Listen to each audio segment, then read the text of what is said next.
Hi, I'm Josh from the band Waves Crashing, and this is the Fender Limited Edition Johnny Marr Jaguar Special. Being a big fan of Johnny Marr, I was so excited to get my hands on this model, thanks to my friends at Capital City Guitars here in Olympia, Washington. Check them out at capitalcityguitars.net. Johnny's been seen using this guitar on tour since last year, and it's been highly anticipated to come out in this black finish you see here. It's also been seen in Burgundy Mist Metallic, so maybe we'll see that down the road, which would be really cool. Now let's dive in. Right off the bat, you're going to see the major difference in this guitar is the 3 lipstick pickups. Pretty unique for a Jaguar. I don't think it's ever been done. There might have been some custom shops, some weird variants over the years, but nothing to this degree, to my knowledge.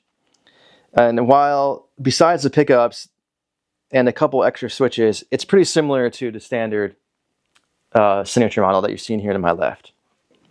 The main difference is you now have an extra switch up here to control the middle pickup.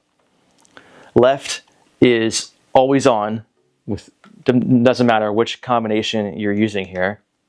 The middle is off, and then to the right is only the middle pickup. No matter what switches you got going on the rest of the guitar, this one overrides it and keeps the middle pickup only on, which is nice because you kind of get that mid-rangey but still has clarity style like a Strat does in the middle position. You have your typical bright switches here for global use and for the series position. Down here on the 4-blade switch, it's the same as the previous model. Your bridge, your middle position in parallel, your neck pickup, and then your middle position in series, which is my favorite spot. Why? It's just a little more bold, like a humbucker essentially. You're taking these 2 pickups, the neck and the bridge, and they're wired in series like a humbucker typically is. However, it's not a massively overly wound high output humbucker. You still have that clarity and characteristic you would of a single coil, and I like it, and I use it on the standard model as well. The other things here are, you got your standard Johnny Marr vibrato, which is excellent and one of the best things Fender ever made. The typical Marr bridge with the kind of stay trem characteristics. However, though, it's a 9.5 radius to match the board here, which is new. The standard signature model has a 7.25 inch radius to match the vintage style of his favorite 60s model. Fender throwing the 9.5 on here is a little odd and unexpected because you would think it would be the same neck that Johnny is a big fan of. So I'm not sure whether this was a Fender call, or maybe Johnny just wanted something different on this model this time around, or maybe he's had a change of heart over the years. I don't know. We're all allowed to change our minds. The major things I noticed as soon as I plugged in this guitar is obviously the lower output of the lipstick pickups, which is to be expected. They are a vintage style pickup. They're not going to be super hot. They're going to be pretty warm and low output. So great for clean tones. However, I did notice it was pretty dark, and I took a peek under the hood on the control panel here to see what kind of pots they installed. And they are 250K pots, which is a vintage style, and it is pretty dark. Whereas the standard Johnny Marr model has 1 meg, the brightest. And personally, to my taste, I rather have the brighter ones and then control my treble on a pedal or the amp. On the amp behind me, and which I'll show you in a little bit, is I had to turn my treble up a bit because matching the other Johnny Marr Jaguar, or the Marwar as they call them, there's a total mismatch. So if I had to plug in one and then I plugged in this one with my settings, I had to change my settings because they're way different. The standard one is way brighter, while this one is much darker. So I think down the road, I'm going to install brighter pots on here to my taste. It is another interesting specification though. Why the 250K pots? I did a quick Google search to see what lipstick pickups are typically paired with, and I found that most of them are 500K and 1 meg, which makes sense. I can see that the 1 megs might be too bright in some people's taste depending on your amp and your setup, but you can always dial that back with the tone knob or just on your amp. So for me, I rather start high and then kind of go low if I need to, rather than vice versa. In the future, I'm going to install brighter pots here, and I think I'm going to go with 1 meg to match the other Johnny Marr Jaguar. It's just an interesting delta as far as the difference in tonal qualities. You know, Johnny's known for his jangly, chimey tone with the Smiths, with, electronic, and even his solo albums, Modest Mouse, all that stuff. So maybe he just wanted something that was different. A little darker, a little warmer for different songs. Maybe we'll find out once it's released and it's out into the wild for a while. Maybe we'll get some feedback and see some of the thoughts behind this design, because it is intriguing and it is a little different. Let's dive into some of the tones. We're going to go over some of the pickup switching and see how they sound here. I'm running through a Strymon Deco preamp, which I like it because it just warms it up a little bit, and then into this JC40 here with the Shure Beta mic into a universal audio interface. Okay, let's dive in. Right now I have the middle pickup on only, and this is indicated by moving this switch all the way to the right. So no matter what configuration you have going on, when this is engaged to the right, only the middle pickup is soloed. Let's hear what it sounds like.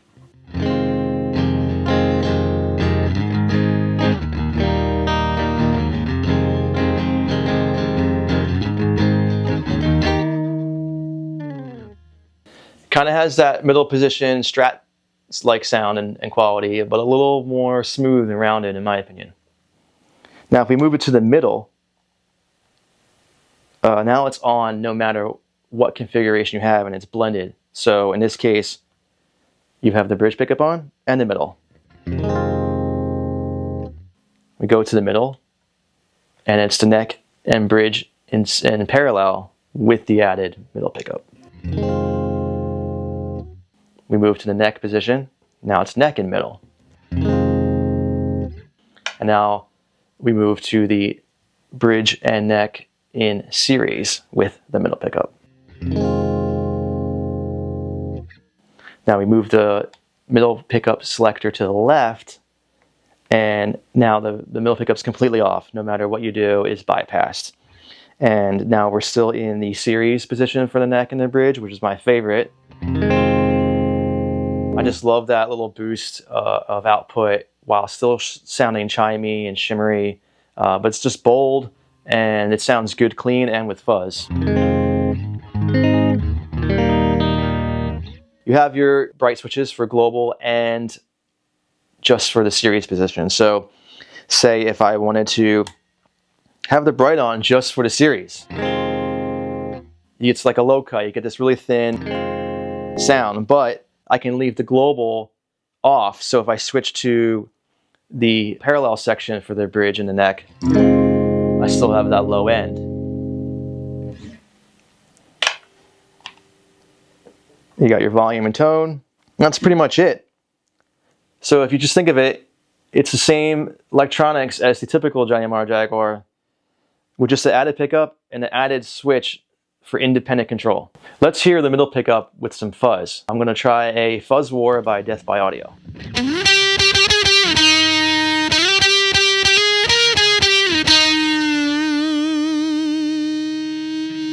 Now I have the fuzz cranked pretty high, and you can tell not too much gain. Again, it's lipstick pickups, pretty low output. So let me crank it.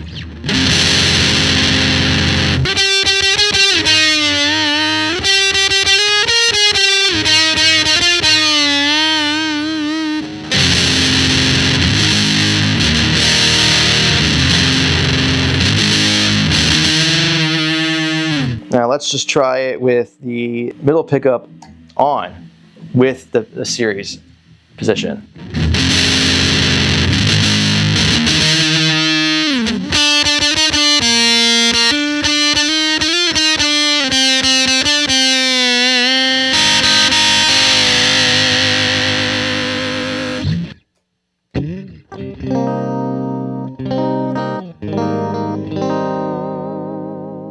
That middle pickup blended with some of the other pickups, whether it's the bridge or the neck or in combination together, you can feel that mid-range, that darkness, that kind of seeps in. Because if we turn it off, we're back to the series position.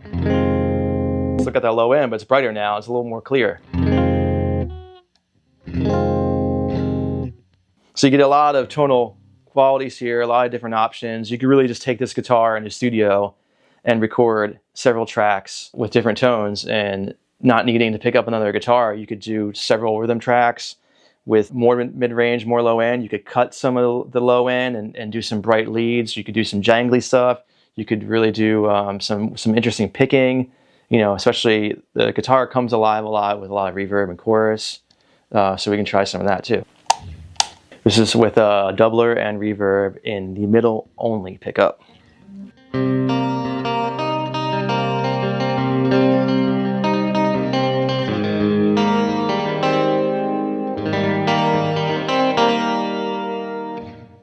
And let's throw it in with the series position. And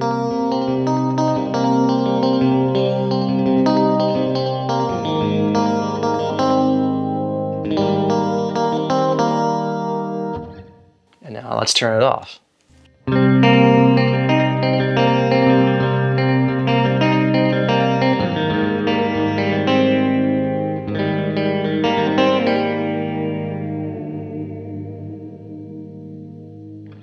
We could get it even crazier and do some reverb before and after the gain.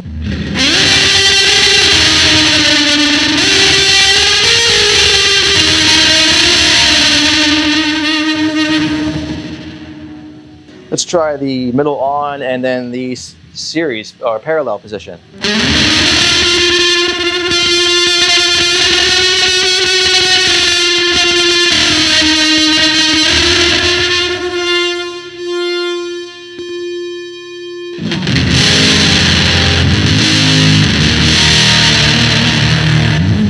So you can get a lot of different tones out of this. You can get big, small. It does well with fuzz, although you gotta crank it more because of the gain. You know, if you throw a preamp pedal before it, you can crank some drive with it, some more saturation, and that will push the fuzz a little bit more. It does really well with reverbs and delays, so, you know, which you would expect with Johnny Marr, of course. It's a really fine instrument. It's really built well. Fender did a good job, you know, looking it over. I didn't find any issues with the guitar. The paint was great. The craftsmanship was great. The neck pocket, everything was set up pretty well. You know, I had to adjust the bridge and do the intonation. I slapped some new strings on it, oiled the board because, you know, they usually come pretty dry. The neck was straight. Didn't need any adjustments on that. I took a peek under the hood and I saw how it was wired. One bummer thing is that the adjustment screws for the pickups are under the guard, so you have to take the guard off if you want to change the height. It's pretty lightweight. It's not heavy. I wouldn't say it's super light, but it's not a heavy guitar where you're going to feel it slinged over your shoulder and you know, have fatigue if you're playing a show or in a session. You know, as a gigging musician, this is a super cool guitar. I'm happy to have it. It's super limited, so it's kind of special in that way. But I much prefer the standard Johnny Marr Jaguar for my taste. You know, for the indie rock shoegaze thing that I do, that guitar seems to just kind of fit the bill better. I'm also a big fan of the vintage radius. It just kind of just contours my hands and fingers better. You know, that's a preference thing.